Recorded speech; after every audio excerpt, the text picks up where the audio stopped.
En Jésus-Christ, les liens ancestraux tombent. Et aujourd'hui, c'est la continuité du dernier message que j'ai donné à Port-au-Prince. Et nous sommes bien placés. On m'a dit que Gonaïves, c'est la cité de l'indépendance. C'est cela? Amen. Bien-aimés frères et sœurs, derrière les forteresses, il y a des démons. Derrière les forteresses, il y a l'esprit de l'erreur. Derrière les faux raisonnements, il y a l'esprit des sectes. Derrière les faux raisonnements, il y a l'esprit du mensonge. Derrière les faux raisonnements, il y a l'esprit du serpent, l'esprit de l'égarement, l'esprit de l'antichrist. Nous voyons dans Genèse 3, versets 4 à 5, lorsque le serpent parlait à Ève, il lui a donné un faux raisonnement, afin de l'attraper, de l'assujettir. Alors le serpent dit à la femme, « Vous ne mourrez point, mais Dieu sait que le jour où vous en mangerez, vos yeux s'ouvriront et vous serez comme de Dieu, connaissant le bien et le mal. » Le diable a mis dans la femme une forteresse, que Dieu était contre l'homme, que Dieu était jaloux de l'homme. Et cette forteresse, ce faux raisonnement que le diable avait mis dans la tête de Ève, l'a amené à pécher et à connaître la déchéance. Et dans votre nation, il y a une première forteresse. On vous dit ceci.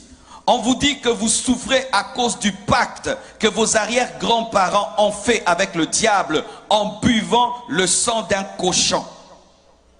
On vous dit ça, que les Haïtiens souffrent parce que vos grands-parents avaient bu le sang du cochon au bois du Caïman à cause de Dessalines. On vous dit que vous payez jusqu'aujourd'hui par des catastrophes naturelles, que les tremblements des terres que vous avez et la pauvreté que vous connaissez, c'est parce que vos ancêtres avaient bu le sang d'un cochon. D'autres disent, vos ancêtres avaient bu le sang d'un homme. Vous avez invoqué les démons du vaudou et Dieu, à cause de cela, vous fait payer cher jusqu'aujourd'hui en envoyant des catastrophes et en envoyant la pauvreté. Est-ce que c'est vrai? Regarde ton voisin, dis-lui, est-ce que c'est vrai? Nous allons réétudier ce qu'on vous dit. Ce qu'on dit partout, on dit ça des Haïtiens. Là-bas, ils souffrent pourquoi? Ils sont dans le vaudou. Là-bas, il y a des tremblements de terre parce qu'ils sont dans le vaudou. Là-bas, ils sont pauvres parce qu'ils sont dans le vaudou. Est-ce que c'est vrai? Est-ce que c'est vrai? Moi, je vous dis, c'est faux. Je vous dis, c'est faux et archi faux et je vais vous le démontrer. Mais le problème, j'ai dit forteresse, c'est dire quoi? Les forteresses, ce sont des choses qui ont duré pendant longtemps, qui sont installées et qui peuvent faire 300 ans, 500 ans, où vous réfléchissez toujours de la même manière alors que vous êtes dans l'erreur. Si vous ne savez pas, avant, mes frères, on disait que la terre était plate. Tout le monde disait que la terre était plate, parce que quand tu te promènes, la terre est plate. Mais un homme a dit non, la terre n'est pas plate, la terre est ronde. On l'a même tué à cause de cela. Mais aujourd'hui, nous lui donnons raison, la terre n'est pas plate, la terre est ronde. Alléluia. Suivez-moi bien. Amen. Mes frères, on vous dit que vous avez des catastrophes naturelles à cause du vaudou et parce que vos pères ont bu le sang d'un cochon. Mais non, vous avez des catastrophes naturelles à cause de votre situation géographique. Votre situation géographique, votre île, sa position et la plaque tectonique sur le plan scientifique, c'est ce qui crée des tremblements de terre. Parce qu'il n'y a pas que des tremblements de terre ici. Il y en a aussi chez vos voisins qui ne sont pas dans le vaudou. Les tsunamis ne viennent pas qu'ici, ils vont aussi ailleurs, alors qu'eux ne sont pas dans le vaudou. Et s'il fallait qu'il y ait des tremblements de terre, il fallait qu'il y ait des tremblements de terre là d'où vient le vaudou au Bénin. Mais au Bénin, il n'y a pas de tremblements de terre. Donnez-moi l'amen. Le vaudou vient du Bénin, c'est de là que ça vient. Est-ce qu'il y a des tremblements de terre au Bénin? Parce que les Béninois sont sur une terre géographiquement qui ne permet pas les tremblements de terre. Ce n'est pas parce qu'on prie qu'on ne doit pas être intelligent. Ce n'est pas parce qu'on prie qu'on ne doit pas réfléchir. Vous n'avez pas de tremblements de terre à cause du vaudou. Vous avez des tremblements de terre parce que votre situation géographique fait qu'il y en ait. C'est comme dans mon pays, il y a un coin qu'on appelle Goma. À Goma, il y a des éruptions volcaniques. Il y a des éruptions, mais on ne dit pas c'est parce que là-bas on empoisonne les gens, c'est parce que là-bas ils font beaucoup la guerre, parce qu'il y a beaucoup de sang qui coule à Goma dans mon pays, mais nous ne disons pas qu'il y a le volcan parce que le sang coule. Non, c'est une position géographique qui fait cela. On n'attribue pas ça aux esprits, mais on cherche comment contrôler le volcan. Car si vous attribuez vos tremblements de terre aux démons, vous n'allez pas utiliser l'intelligence et faire des universités pour maîtriser le tremblement de terre. Donnez-moi l'amen. Lorsque tous vos problèmes sont sorcellériques, vous n'allez pas réfléchir. Les Japonais aussi ont des tremblements de terre. Et qu'est-ce qu'ils ont fait? Ils ont étudié comment fabriquer des gratte-ciel qui résistent aux tremblements de terre. Là-bas, ils prient le vaudou, ils ont aussi des tremblements de terre. Arrêtez de dire ça, parce que vous êtes en train de donner la puissance à Satan et vos enfants ne seront pas intelligents. Vos enfants ne vont pas aller étudier pour dire comment nous pouvons faire pour vaincre cette situation. Vous pouvez dire, il faut commencer à planter ceci, il faut construire les routes comme ceci, il faut construire les maisons comme cela, nous devons faire ceci, nous devons... Mais vous ne mettrez jamais l'intelligence. Pourquoi? Parce qu'on ne combat pas les démons avec l'intelligence.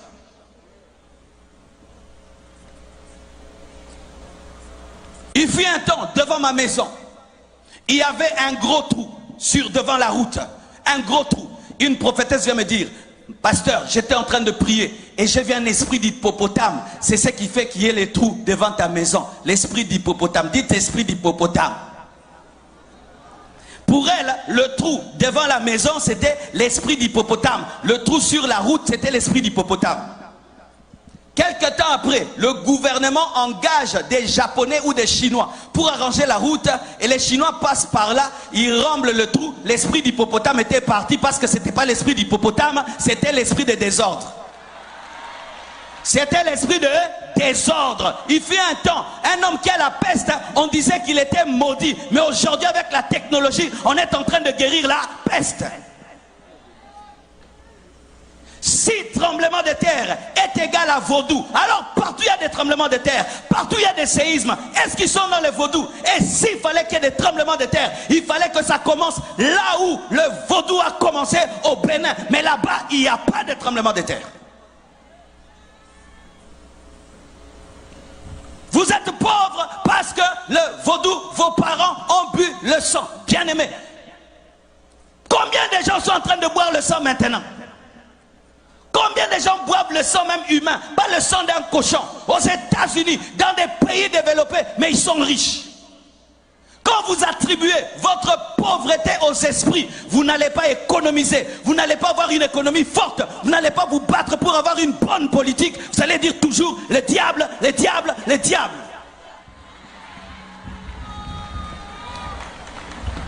Ce n'est pas moi, c'est le diable. Ce n'est pas moi, c'est le vaudou. Arrêtez de mettre tout sur le dos du vaudou. Ta maison est sale, tu attrapes des microbes, c'est le vaudou. Tu prépares la nourriture qui n'est pas bien cuite et tu attrapes des problèmes de ventre, c'est le vaudou. Tout vaudou. Quand tu ne balayes pas ta maison, elle est sale, c'est encore le vaudou. Arrêtez de donner la force au diable alors qu'il est vaincu à la croix.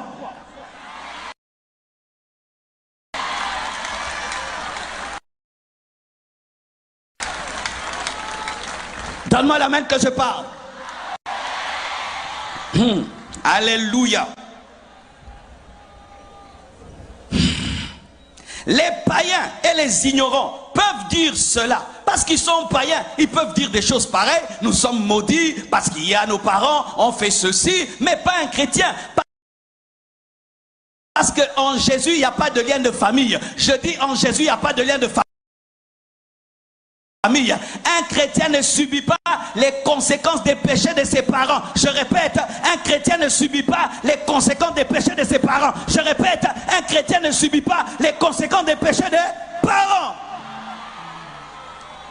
La Bible dit, on ne dira plus que les parents ont mangé les raisins verts et cela a agacé les dents des enfants. On ne dira pas, car chacun mourra pour son péché. La nouvelle alliance.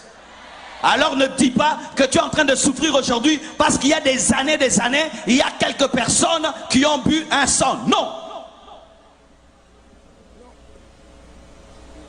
Alléluia. Et si même c'est le cas, nous voyons la présence de Joseph, un seul Joseph, dans la maison de Potiphar. Potiphar était un Égyptien, un occultiste, un magicien, qui avait fait des pactes avec le diable. Mais la présence de Joseph, qui avait l'alliance avec l'Éternel, a béni la maison de Potiphar. Et vous avez l'alliance avec Jésus-Christ. Et votre présence chrétienne dans cette nation bénit cette nation. Cette nation n'est pas maudite, elle est bénie, elle est bénie, elle est bénie. Comment vous pouvez croire que quelques personnes qui pratiquent le vaudou, ça peut influencer tous ces chrétiens? Dites-moi alléluia. Donc vous tous ici, vous êtes incapables de bénir Gonaïf. Alors qu'un Joseph, un seul Joseph a béni l'Égypte. Mais vous êtes à combien de chrétiens? Combien d'églises? Combien de pasteurs? Et vous continuez à dire, ce pays, à cause du vaudou, c'est insulter Jésus, c'est insulter Dieu. C'est insulter Dieu, c'est insulter Dieu. Donc leur petit groupe de vaudou là influence tout ce pays qui a tous ces chrétiens. Quand je marche sur la route, église, église, église, boutique, église, boutique, église, église, boutique, boutique, église, et toutes ces églises ne peuvent pas dire que ce pays est béni. Non, et archi faux.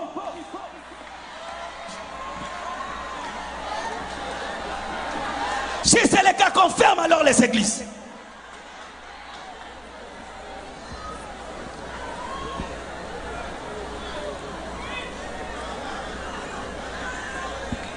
Donnez-moi la main. Un seul Joseph a béni une nation de sorcellerie. Un seul Joseph a béni toute une nation de sorcellerie. Mais 10 000 chrétiens, 1 million de chrétiens, vous dites non, c'est à cause du vaudou. Quelle confession d'impuissance!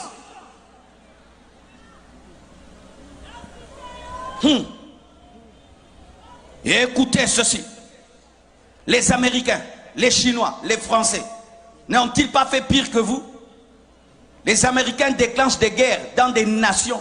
Il y a des millions d'hommes qui meurent. Des Français déclenchent des guerres dans des nations, des millions de gens meurent, mais tu vas en France, tu vas aux États-Unis, les chrétiens vont bien, mais vous continuez à chanter le vaudou, mais là-bas, c'est le siège de la franc-maçonnerie. Là-bas, on dit que Dieu n'existe pas. Arrêtez de crier tout le temps vaudou. Mais c'est que vous ne savez pas. Est-ce que je peux vous parler? Ce n'est pas parce que nous sommes chrétiens que nous ne devons pas utiliser l'intelligence. En soi, ce qui vous arrive, voici ce qui vous arrive. Vos pères sont les Africains les plus courageux du monde. Ce sont les premiers Africains qui ont arraché d'eux-mêmes leur liberté. On ne leur a pas donné, ils ont arraché. Et l'homme dont vous parlez dans votre histoire, Toussaint Louverture, a tenu tête face à Napoléon Bonaparte, qui était un grand empereur. Il a même vaincu dans une bataille. Et c'était un mauvais signe pour le monde. Et ça allait se répercuter sur toute l'Afrique. L'homme noir allait dire qu'il peut. C'est pourquoi la communauté étrangère s'est liguée contre vous. C'est ça la vérité. Vous voyez que des démons. Ah, parce qu'on est chrétien, on ne peut pas parler comme ça, hein, que je dise démon, hein, alors que mon intelligence me dit que non, il y a un complot contre vous. Il y a un complot contre vous pour que vous ne soyez pas des modèles pour les Congolais, pour les Béninois, pour tous les autres Africains qui puissent dire nous pouvons s'y tenir tête et poursuivre notre destinée. C'est pourquoi on vous combat, on vous assiège pour vous appauvrir afin qu'on dise si tu te libères, tu seras comme eux. C'est ça la vérité. C'est ça la vérité. Vous êtes comme les Juifs qui avaient quitté l'Égypte. Et maintenant, Pharaon est en train de vous poursuivre pour vous ramener en Égypte. C'est ce qui vous arrive. On veut vous ramener économiquement et politiquement. Et maintenant, au lieu que vous puissiez vous unir, vous êtes en train de vous diviser. Et le peu que vous avez, vous êtes en train de le détruire. Lorsque j'ai suivi sur Internet, quand vous faites les marches, vous cassez les boutiques. Non, si vous marchez, marchez seulement. Ne cassez pas, ne pillez pas. Vous êtes en train de détruire le peu que vous avez. Vous détruisez le peu que vous avez. Je ne peux pas vous dire de ne pas revendiquer. Le pasteur ne peut pas dire ça. Et je ne peux pas vous dire marcher, non. Mais c'est que je peux vous dire, n'insultez pas et ne cassez pas. N'insultez pas et ne cassez pas. Mais sachez aussi, vous pouvez changer 10 000 présidents. Mais si dans la tête vous ne changez pas, vous aurez les mêmes problèmes. Vous aurez les mêmes problèmes. Changer de président, ça ne fait rien. C'est vous qui devez changer. Vous avez déjà eu combien de présidents? Combien de coups d'État? Combien? Donnez-moi la main. Je ne suis ni pour les pouvoirs, ni pour l'opposition. Même dans mon pays, je parle comme ça. Je suis au milieu du village. Je parle au peuple et je parle aux dirigeants. Et je suis au milieu.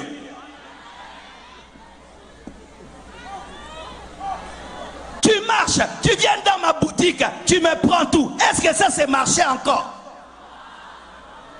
Tu marches et puis tu brûles ma voiture. Ça c'est encore marcher. Qu'est-ce que moi je t'ai fait? Qu'est-ce que ma voiture t'a fait? Qu'est-ce que ma boutique t'a fait? Ne commettez pas l'erreur que nous on a commis au Congo. Vous savez ce que nous on a fait au Congo? On a marché comme ça et puis on a pillé. On a pillé les plus grandes entreprises. On a pillé la zone industrielle. Et notre économie a reculé fois 100. Et la zone industrielle aujourd'hui est devenue une zone résidentielle. Qui ont détruit nous-mêmes? Et quelle force? On pouvait voir un Congolais qui transporte lui-même un congélateur. Cette force-là que tu as pour piller, tu ne peux pas l'utiliser pour travailler. La force que tu as là pour transporter des congélateurs, tu ne peux pas l'utiliser pour travailler et développer ton pays.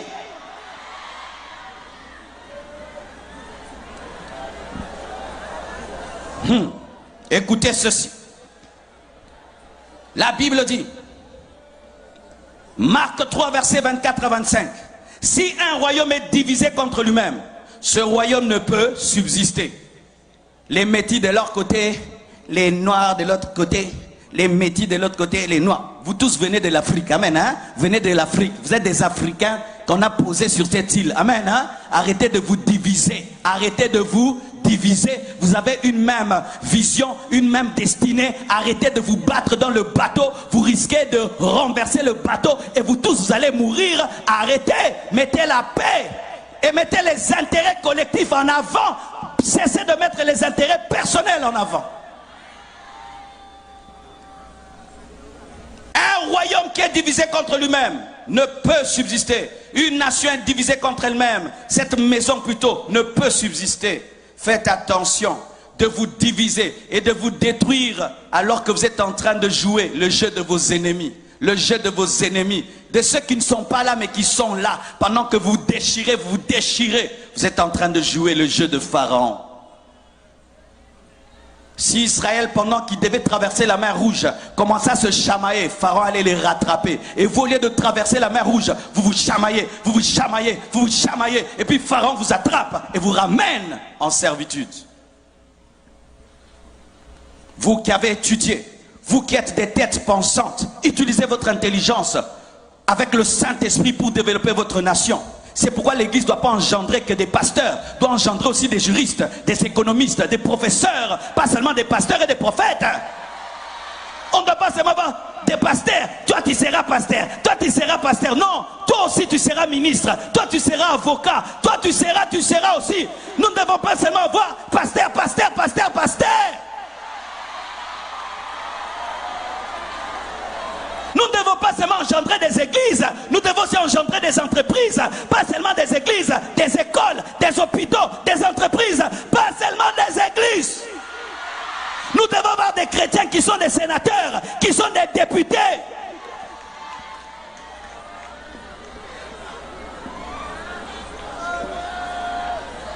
Samuel a engendré des prophètes et il a engendré des rois. Il n'a pas seulement engendré des rois, il a engendré des prophètes. Pas seulement des prophètes, des rois aussi. Mais nous, l'église, nous n'engendrons que des prophètes. Et quand on a des problèmes ou des royautés, on n'a personne. Quand un frère étudie beaucoup, on lui dit qu'il est distrait. Tu es distrait, hein? Encore quoi, un doctorat.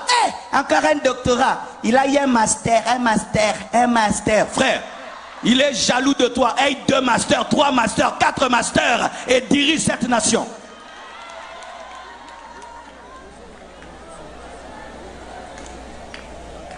Dites 2. Deuxième forteresse. On vous dit que c'est un cochon qui vous a délivré des colonialistes. On vous dit que c'est un cochon qui vous a délivré des colonialistes. Donc il faudrait mettre même sur les drapeaux un cochon. Mais oui, quand vous dites que c'est un cochon qui vous a délivré, il faut mettre un cochon sur les drapeaux. Dites non, non, non, dites non. Dites c'est faux. Ajoutez c'est faux. Dites c'est faux. Dites un cochon ne nous a pas libérés. Mais c'est Dieu qui nous a libérés. Par notre courage, par notre détermination, par notre intelligence. Au nom de Jésus.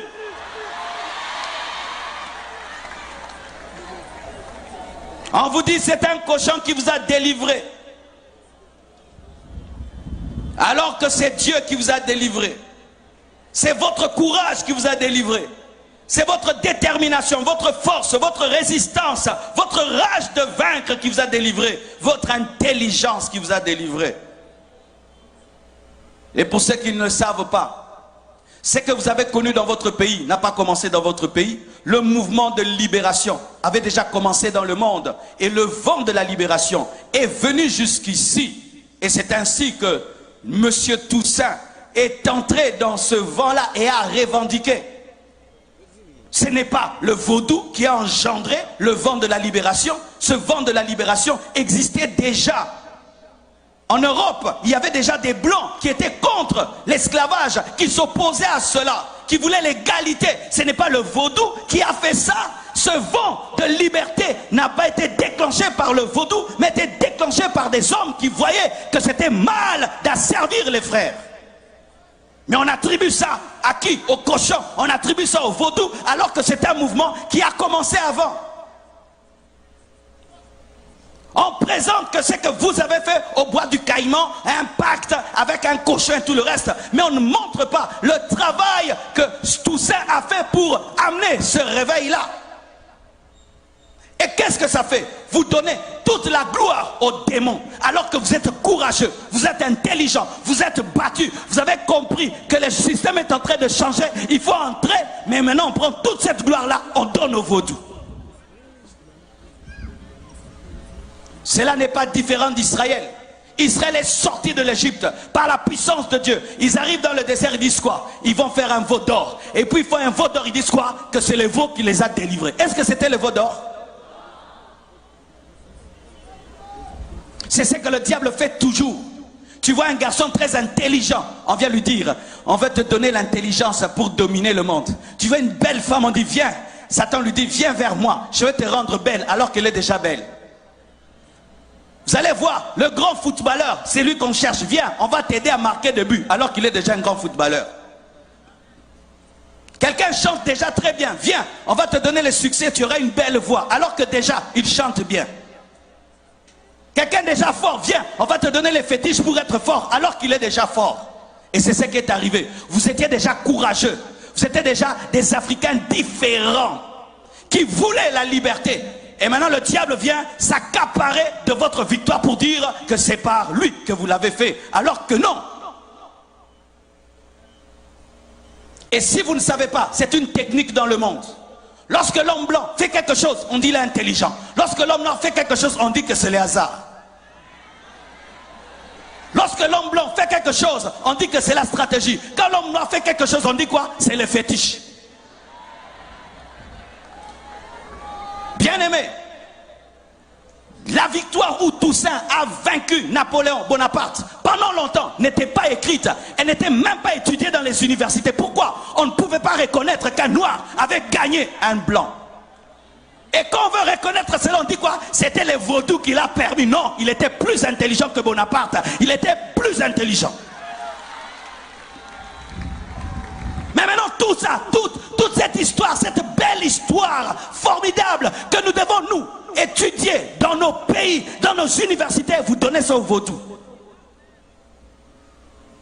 Moi, c'est à peine que j'ai découvert votre histoire. Imaginez. Vous êtes les premiers Africains à avoir été délivrés, qui se sont eux-mêmes libérés. On ne vous étudie même pas dans les universités.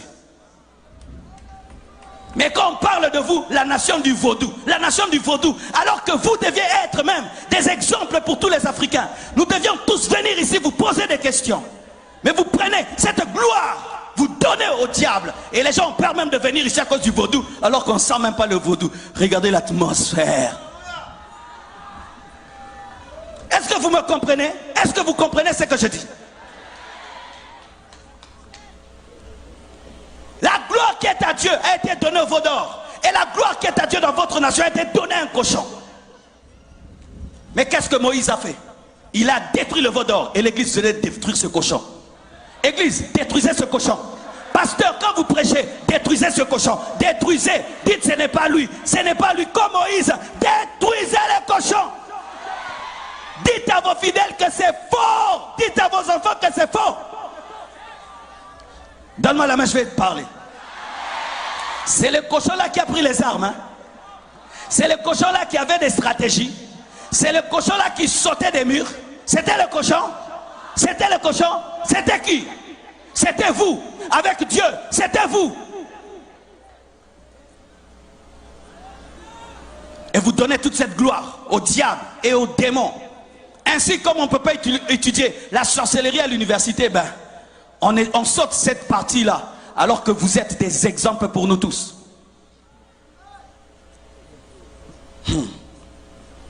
Donne-moi l'amen. Dites 3. On vous dit que vaut mieux servir le diable que Jésus. On vous dit, Satan, il est mieux que Jésus. Et vous mettez Jésus sur le même pied d'égalité que Satan. Alors qu'ils ne sont pas dans la même catégorie. Satan, c'est un poids mouche. Jésus, c'est un poids lourd. Un poids lourd ne peut pas combattre un poids mouche. Ce sera vraiment un assassinat.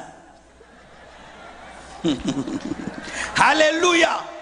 C'est pourquoi il t'envoie toi d'aller chasser le diable. Parce que lui et le diable, vraiment, il ne peut pas. Il t'envoie toi, va les chasser. Alléluia. Jésus est créateur. Satan est une créature. Comment tu peux comparer Jésus à Satan?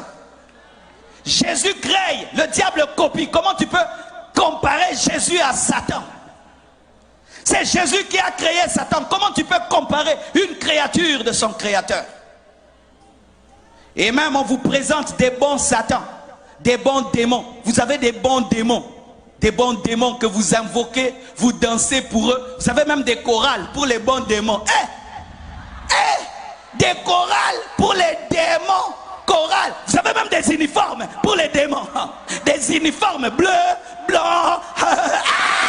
Pour les démons, une chorale.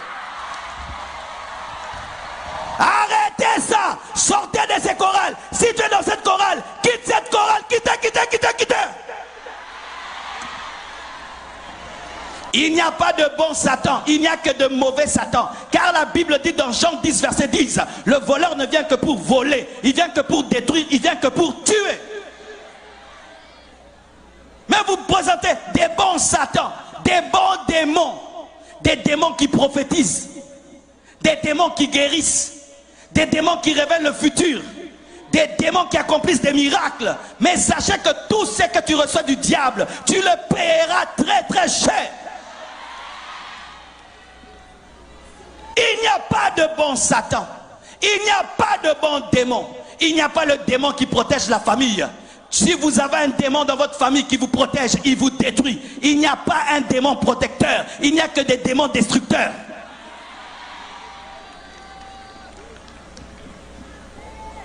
J'ai invoqué ces démons. Il a fait ceci pour ma famille. Il a guéri mon fils. Il a délivré mon fils.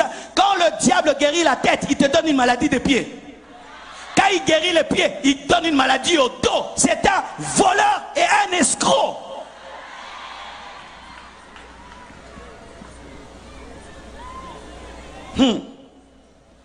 Exode 7, verset 10 à 12 nous dit: Moïse et Aaron allèrent vers le Pharaon, et ils firent ce que l'Éternel avait ordonné. Aaron jeta sa verge devant Pharaon et devant ses serviteurs, et elle devint un serpent. Mais Pharaon appela ses sages et des enchanteurs et des magiciens d'Égypte, eux aussi, dites eux aussi. Ils ont fait l'imitation, en firent autant que leurs enchantements, autant par leurs enchantements. Ils jetèrent tous leurs verges et elles devinrent des serpents. Mais la verge d'Aaron engloutit les verges mais n'a pas grossi. Lorsque la verge d'Aaron a englouti les bâtons des magiciens, elle est restée intacte. Pourquoi? Parce que Dieu ne transpire pas lorsqu'il est en train de démontrer sa puissance face à Satan. Le vaudou, c'est la verge des magiciens. Nous avons Jésus, la verge d'Aaron. Chaque fois que le vaudou se tiendra devant Jésus, Jésus va avaler le vaudou, mais il va rester le même hier, aujourd'hui et demain. C'est ça la parole. Le diable n'est pas plus puissant que Jésus, car le bâton d'Aaron a avalé le bâton des magiciens. C'est pourquoi l'église, vous devez travailler dans la puissance. Au Nigeria, les gens sont dans le fétiche. C'est pourquoi les pasteurs travaillent dans la puissance, afin de démontrer que le royaume de Dieu ne consiste pas en parole, mais dans la démonstration de puissance et d'esprit. Chrétien, vous devez opérer dans l'onction. Tu ne peux pas être un chrétien sans puissance et sans onction. Quelqu'un ne peut pas aller auprès du diable. Il voit la guérison. Il vient auprès de Dieu, il ne voit pas la guérison. Nous devons démontrer le Dieu surnaturel. Le Dieu qui parle, le Dieu qui agit, le Dieu qui transforme. Mais malheureusement aujourd'hui, les chrétiens ne veulent pas de la puissance. Si je prêche comme ça, c'est bon. Quand je commence à prier, les gens tombent, c'est la magie. Oh, on ne savait pas que lui aussi il est dans ces choses. Moi aussi je suis dedans, moi aussi je suis dedans. Jésus ne prêchait pas seulement, il chassait les démons, il guérissait les malades. Je refuse d'être un prédicateur qui parle seulement. Après je dois guérir les malades, je dois chasser les démons comme Jésus. Donne-moi la main, je sens que je dois parler. Aujourd'hui, il est interdit aux pasteurs sérieux de travailler dans la puissance. Une fois je commence à prier, les gens sont guéris, délivrés. On me dit, pasteur, toi aussi tu entres dans ces aventures-là. Les aventures? Les aventures? Toi tu es un enfant malade à la maison. Tu sais ce que ça fait d'avoir un enfant malade à la maison? Tu sais quoi? D'avoir un enfant qui est sourd? Tu sais que c'est que ça fait d'avoir un enfant aveugle? Tu sais ça fait quoi? D'être paralysé pendant 10 ans. Toutes les personnes qui disent ça sont sans amour. Être un vrai pasteur, ce n'est pas seulement parler. Un bon pasteur, après avoir parlé, doit s'occuper des problèmes des gens. Parce que Jésus ne parlait pas seulement, il s'occupait aussi des problèmes des hommes. Arrêtez de combattre les vrais hommes de Dieu qui travaillent dans la puissance, c'est important. Pourquoi? Parce que les païens, ils vont auprès du diable, ils vivent des choses. Vous venez auprès de Dieu, il n'y a rien. C'est ce que vous voulez? Ça doit être la magie. Et ça c'est la magie. Comment il fait seulement ça? Il y a 10 personnes qui tombent, il fait ça, 100 personnes tombent. Ah, ça c'est quoi là? Ça c'est quoi là? C'est la puissance de Dieu. C'est la puissance de Dieu. C'est la puissance de Dieu. Dieu n'est pas seulement celui qui convertit les cœurs. Il est aussi celui qui ouvre les yeux des aveugles, qui guérit les malades, qui chasse les démons. C'est la parole.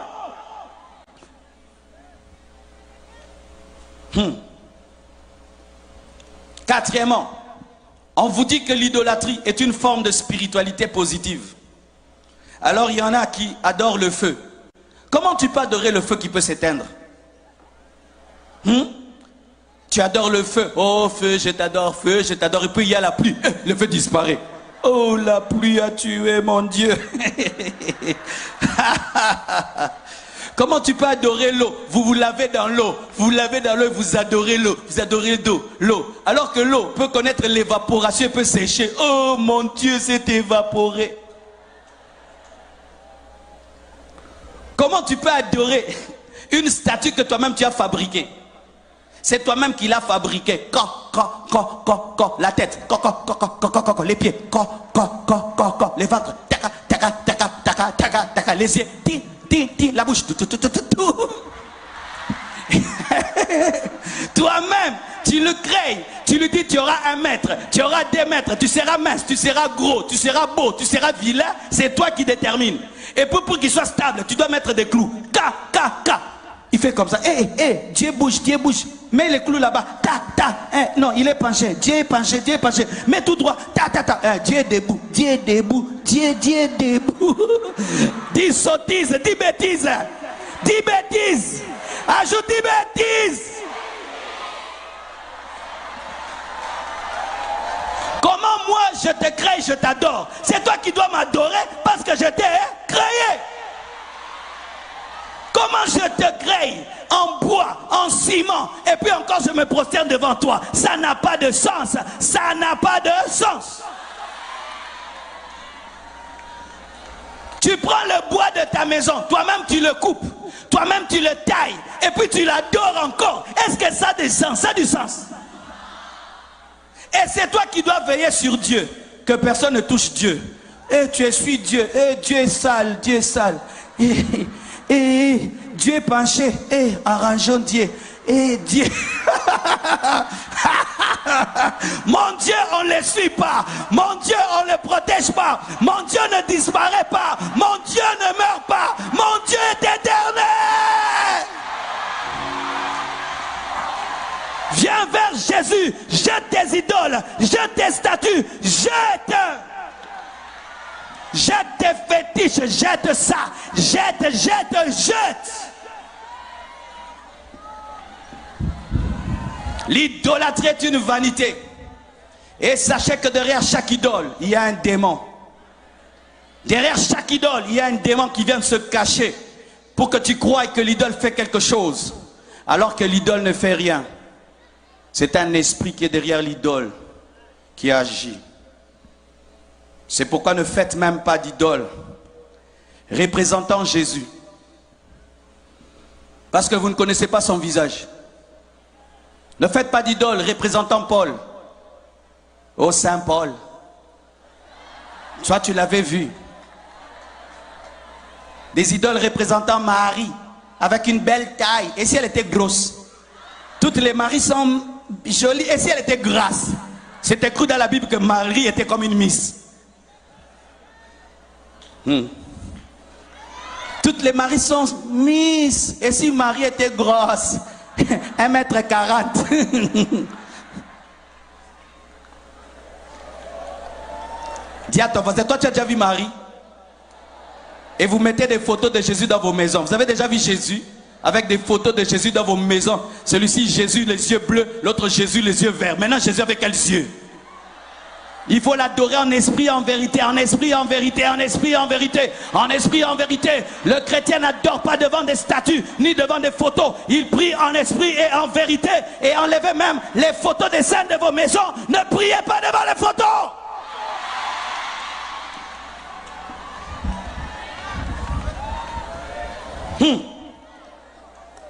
La Bible dit dans 1 Samuel 5, versets 1 à 4, les Philistins prirent l'arche de Dieu et ils la transportèrent d'Ebenezer à Asdod. Après s'être emparés de l'arche de Dieu, les Philistins la firent entrer dans la maison de Dagon. Dagon, c'était une idole. Et la placèrent à côté de Dagon. Ils mettent ici l'arche de Dieu et puis à côté de Dagon. Dites, ils mettent ici l'arche de Dieu à côté de Dagon. Donc, ils veulent dire qu'ils se ressemblent. Le lendemain, les Asdodiens qui s'étaient levés de bon matin trouvèrent Dagon étendu, la face contre terre, en train d'adorer l'Éternel. Oh, je t'adore, je t'adore, je t'adore, pardonne-moi, je t'adore. Alléluia. Ah, j'aime cette histoire. Face contre terre, devant l'arche de l'Éternel. Écoutez, les Asdoniens prirent Dagon. C'est pas Dagon qui s'est relevé. On a aidé Dieu. Dieu Dagon, papa relève-toi. Et puis ils prirent Dagon et le remirent à sa place. Allez, Dagon, sois fort, sois debout, sois debout. On le remit. Arrête d'adorer l'arche. Dites le lendemain. Le lendemain encore, s'étant levé de bon matin. Là maintenant c'était grave. Ils trouvèrent Dagon étendu, la face contre terre, devant l'arche de l'Éternel. Maintenant quoi? La tête de Dagon et ses 2 mains étaient abattues sur le seuil. Dieu l'a coupé en 1000 morceaux. Alléluia. Ça révèle quoi? L'idole n'est rien. Arrêtez d'adorer vos idoles. Adorez le Dieu de l'arche. Elohim, Elolam, le Dieu vivant, le Dieu parfait, le Dieu redoutable, le créateur du ciel et de la terre, le créateur des arbres, le créateur de la terre, le créateur du feu, le créateur de l'eau, le créateur des rivières. Adorez Jésus. Tout a été créé par lui et pour lui. L'eau, le feu, tout a été créé par lui et pour lui.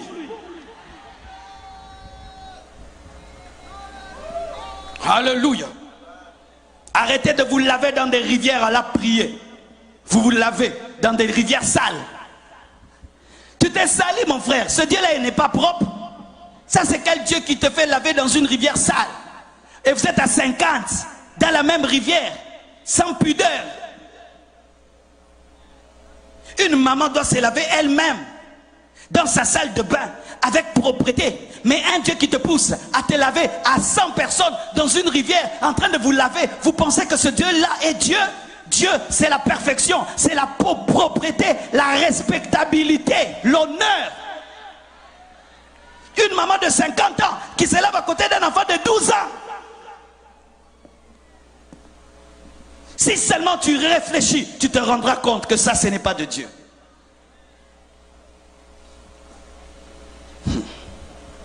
Cinquièmement, on vous dit que la Bible, c'est le livre du colonialiste. Que la Bible que je prêche, ce n'est pas un livre de Dieu. Ce n'est pas Dieu qui a donné la Bible. C'est le colonialiste qui a pris la Bible et qui est venu avec pour te rendre esclave. Et ainsi vous dites, nous on ne veut pas de cette Bible-là. Nous voulons nos propres traditions, notre propre culture africaine. Nous ne voulons pas du Dieu des Blancs. Nous ne voulons pas du livre des Blancs. C'est faux. Voici la preuve. La Bible n'est pas le livre du colonialiste. Parce que la Bible elle-même est contre le racisme. Et la Bible originelle, la première Bible, pas la Bible en français, en lingala, en anglais, parce que ce n'est pas ça la première Bible. La première Bible n'a pas été écrite en français. La première Bible a été écrite en hébreu, en araméen, l'Ancien Testament, et le Nouveau Testament en grec. La Bible n'est pas la Bible des Français.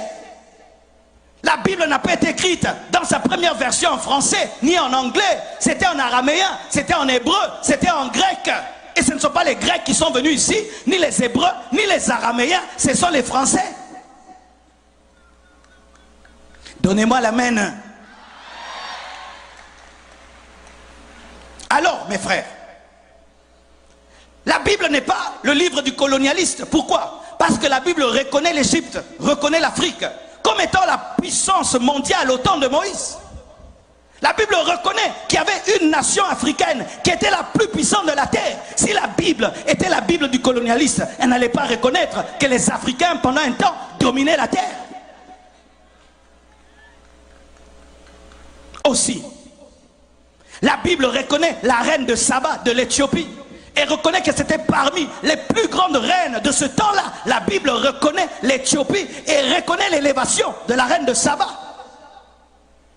Si c'était la Bible du colonialiste, le livre du colonialiste, ça n'allait pas reconnaître qu'une femme, d'ailleurs une femme, était aussi élevée que Salomon.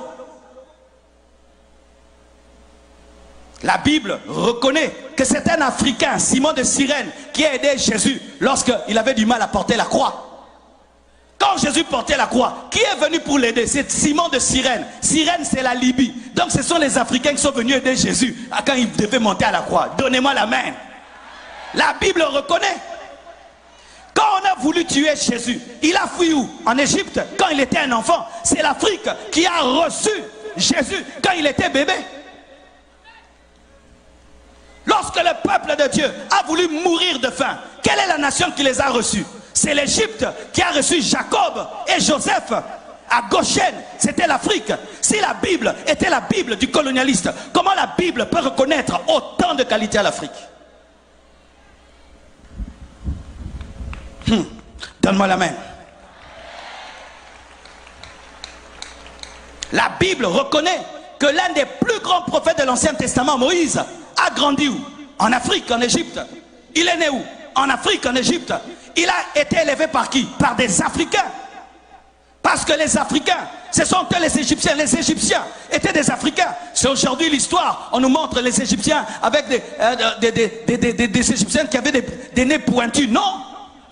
On a fait des recherches dans les sites archéologiques. Les grands pharaons de l'Égypte, c'était des Noirs. Et la Bible reconnaît cela. Ce sont les Noirs qui ont appris à Moïse à écrire. La Bible le reconnaît. Mais pourquoi vous dites que la Bible est le livre du colonialiste? Lorsque maintenant nous-mêmes, nous sommes venus lire, nous sommes rendus compte que c'est vrai, dites c'est vrai. Les colonisateurs ont utilisé la Bible pour dominer le noir. Mais ce n'est pas parce qu'ils ont utilisé la Bible que c'est leur Bible. Ce n'est pas parce que je prends un couteau, je te tue avec, que ça devient mon couteau. Je l'ai mal utilisé. Il était fait pour préparer, moi je l'ai utilisé pour tuer. Est-ce que je vais jeter un couteau parce que le couteau a tué quelqu'un alors qu'à la base on l'a utilisé pour préparer? Est-ce que je vais arrêter d'utiliser l'électricité parce qu'un frère ici a touché et il est mort? Il a mal approché l'électricité et il est mort. Mais ce n'est pas que l'électricité est mauvaise. Les colonisateurs qui ont mal utilisé la Bible, c'était des chrétiens qui avaient abandonné Dieu et des faux serviteurs de Dieu. De la même manière qu'aujourd'hui, il y a des gens aujourd'hui qui utilisent mal la Bible pour escroquer le peuple de Dieu. Mais ce n'est pas pour autant que la Bible est mauvaise. Ce sont eux qui utilisent mal. Les colonisateurs qui sont venus au milieu de vous, c'était des apostats, c'était des faux serviteurs de Dieu. C'était une église qui avait abandonné Dieu, qui utilisait maintenant la Bible pour avoir l'argent. Mais ce n'est pas pour autant que la Bible est mauvaise, parce qu'elle était mal utilisée. On l'a mal utilisée, mais la Bible est une bonne parole.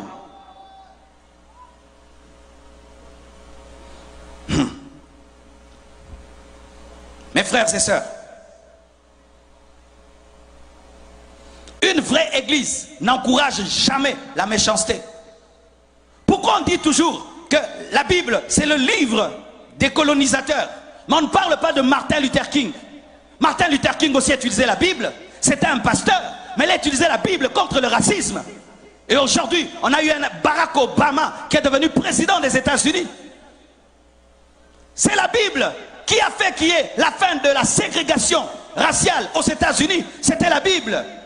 Comment la Bible peut être une Bible des colonisateurs alors que Jésus lui-même est né lorsque Israël était colonisé par les Romains?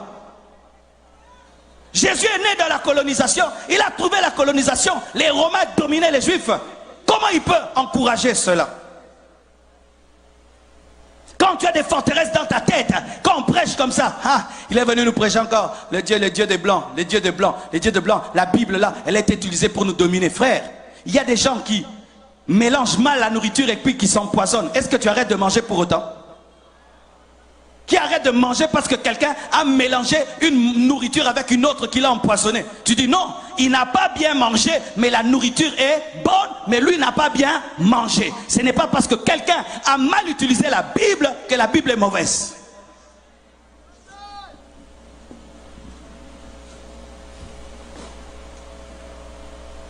Et on vous dit encore que Jésus-Christ est le Dieu des Blancs. Jésus est le Dieu des Blancs. Comme il y a le Dieu des Blancs, nous devons avoir le Dieu des Noirs. Donc que toute race ait son Dieu, c'est ça. Jésus n'était pas européen, mes frères. Jésus n'était pas français. Jésus n'était pas américain. Quand vous rejetez Jésus à cause des Français, quand vous rejetez Jésus à cause des Américains, mais Jésus n'était pas français, Jésus n'était pas américain. Jésus n'a même jamais prêché en Amérique, il n'a même jamais prêché en France. Lui-même était juif. Lui-même est né dans une nation occupée. colonisé par les Romains. Comment est-ce que Jésus-Christ va encourager le colonialisme? Et même s'il avait une peau claire, sachez que son sang était aussi rouge que le sang des Africains. Alléluia. Le sang de Jésus-Christ était rouge, rouge comme ton sang, comme le mien. Sinon aussi, que les Américains aient leur Dieu, les Japonais aient leur Dieu, les Chinois aient leur Dieu, comme Jésus est juif. Alors nous ne voulons pas du Dieu des Juifs, nous voulons le Dieu des Chinois, nous voulons le Dieu des Américains, le Dieu des Français. Mais la Bible nous dit, dans Jean 3,16, car Dieu a tant aimé le monde qu'il a donné son Fils unique afin que quiconque croit en lui, Jésus est venu pour toutes les nations, pour tout le monde, pour toutes les langues et pour toutes les races. Il devait naître quelque part, oui, il devait naître quelque part, mais sa mission n'était pas de rester là où il était né, il devait se répandre dans le monde entier. Mais ce n'est pas parce qu'il est né quelque part qu'il est le Dieu que de ces gens-là. Je suis du Congo et aujourd'hui j'appartiens au monde entier. Je suis ici en Haïti en train de vous bénir. Est-ce que ma prédication c'est la prédication des Congolais? Mais je suis né où? Au Congo. Mais là celui qui vous prêche, est-ce que c'est un Haïtien? N'est-ce pas que ça vous bénit? Et vous pensez que Jésus ne peut pas vous bénir plus que Marcelo? Parce qu'il n'est pas né en Haïti et il est né en Israël. Vous croyez cela? La naissance ne détermine pas à qui tu appartiens, mais c'est ton message et ta vision qui déterminent à qui tu appartiens. Jésus n'est pas le Dieu des Blancs, il est le Dieu de tous les hommes sur la terre.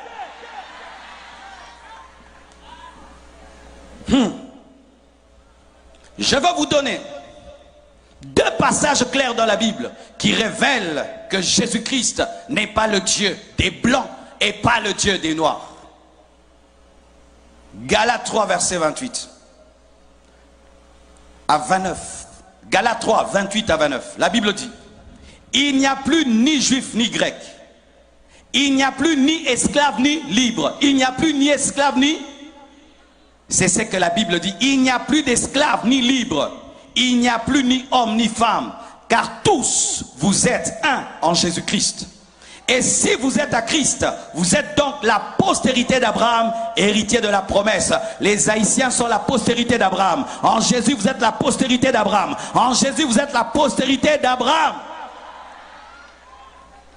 Colossiens 3, verset 11, dit encore, parce qu'on ne peut pas fonder la doctrine sur un verset, un autre verset qui le prouve. Colossiens 3, verset 11. Il n'y a ici ni grec ni juif, ni circoncis ni incirconcis, ni barbare ni chiite, ni esclave ni libre, mais Christ est tout en tous. Christ est tout en tous. Dans le tous, il y a qui? Le noir, le blanc, le rouge, le bleu, le vert, l'orange. Mes frères et sœurs, la Bible dit, vous connaîtrez la vérité et la vérité vous affranchira. Voici ce que Dieu m'a dit pour vous. Et je vous demande, mes frères, ça fait mal. Pendant longtemps, si tu as pensé d'une manière, et on vient te dire que ce n'est pas ça, c'est difficile d'abandonner, parce que nous sommes habitués de penser d'une certaine manière. Quand il y a un problème, ça doit être ceci. Quand il y a un problème, ça doit être cela. Et quelqu'un vient te dire, non, ce n'est pas ça. Ce sont des phénomènes naturels, mais vous pouvez les vaincre aussi scientifiquement par l'intelligence. Ce n'est pas le cochon, mais c'est ceci. Tu dis, oh non, mes frères, allez méditer sur ce que j'ai prêché aujourd'hui. Allez réfléchir dessus et que le Saint-Esprit vous parle. Car je vous dis, mes frères, les forteresses suffisent pour qu'une nation soit paralysée. Je donne un exemple. Dans mon pays, il y a une route qu'on appelle la route du Bandundu. On disait que sur cette route, il y avait des esprits parce qu'il y avait beaucoup d'accidents. Les camions se jetaient tout le temps dans l'eau, qu'on appelait, je crois, Maindo, mais quelque chose comme ça. Et on disait qu'il y avait des esprits dans l'eau qui aspiraient les camions. Dites aspirer les camions. Alors tout le monde qui allait au Bandundu avait peur. Les gens priaient. Quand ils arrivaient sur cette route-là, ils priaient, oh Dieu, oh Dieu. Il y a des esprits de mort ici. Mais vous savez, quand on a agrandi la route, on a agrandi les ponts, il n'y a plus d'accidents. C'était les démons. C'était quoi? Une mauvaise route. Mais on dit qu'il y avait des esprits qui aspiraient les gens dans l'eau. C'est ça notre problème souvent, en tant qu'Africains. Au lieu de trouver, de chercher des solutions aux problèmes, nous les attribuons au temps et aux circonstances. Ainsi, nous ne faisons rien. Et nous disons, ce n'est pas nous, ce sont les temps et les circonstances. Alors que tu peux utiliser aussi l'intelligence par le Saint-Esprit pour régler le problème. Lorsque Jacob devait avoir son héritage auprès de Laban, Laban l'a escroqué. Il n'a pas dit je suis maudit. Il a trouvé l'intelligence auprès de Dieu, de sorte qu'il pouvait mettre des arbres dans l'eau pour qu'il puisse avoir son héritage. Il a utilisé l'intelligence. Lorsque l'homme noir voit une pierre, il dit c'est impossible. Il voit la pierre, il dit comment je vais contourner la pierre? Mais l'homme blanc voit la pierre, il dit je vais creuser un tunnel et je vais sortir de l'autre côté. Mais nous quand on voit ça, on dit l'esprit de blocage, l'esprit de résistance. Mais lui il voit un tunnel. Toi tu vois l'esprit de résistance, l'esprit de blocage.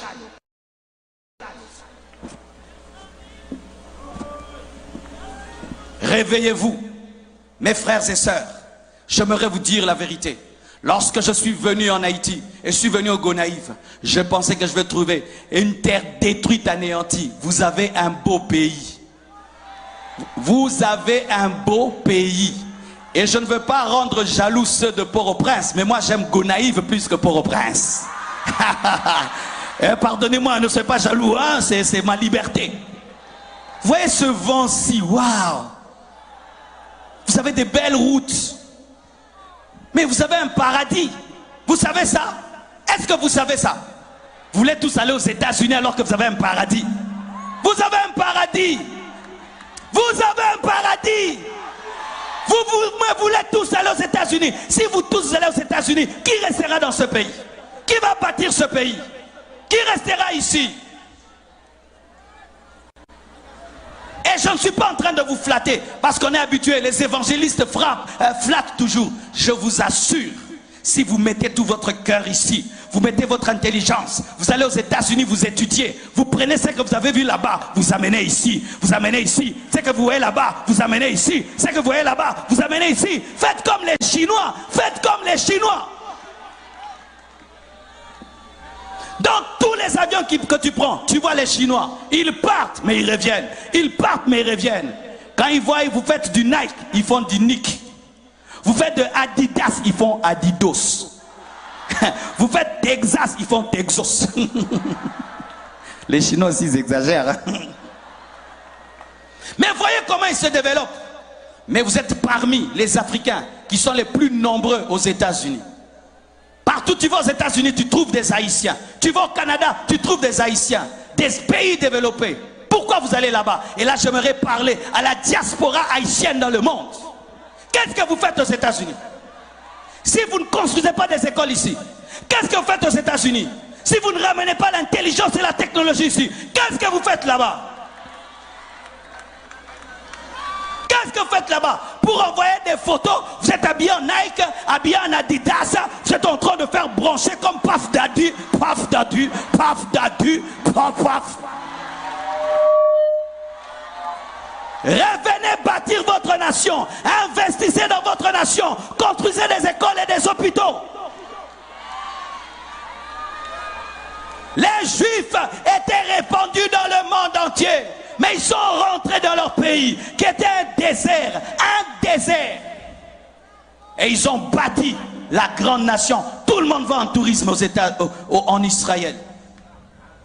Vous êtes dans une nation proche des États-Unis. Vous devez copier et prendre. De sorte que quand on vient ici, on pense qu'on est aux États-Unis. Pas on pense qu'on est en Afrique. Dieu m'a dit aujourd'hui de parler en termes d'équilibre parce que mon message a 4 piliers.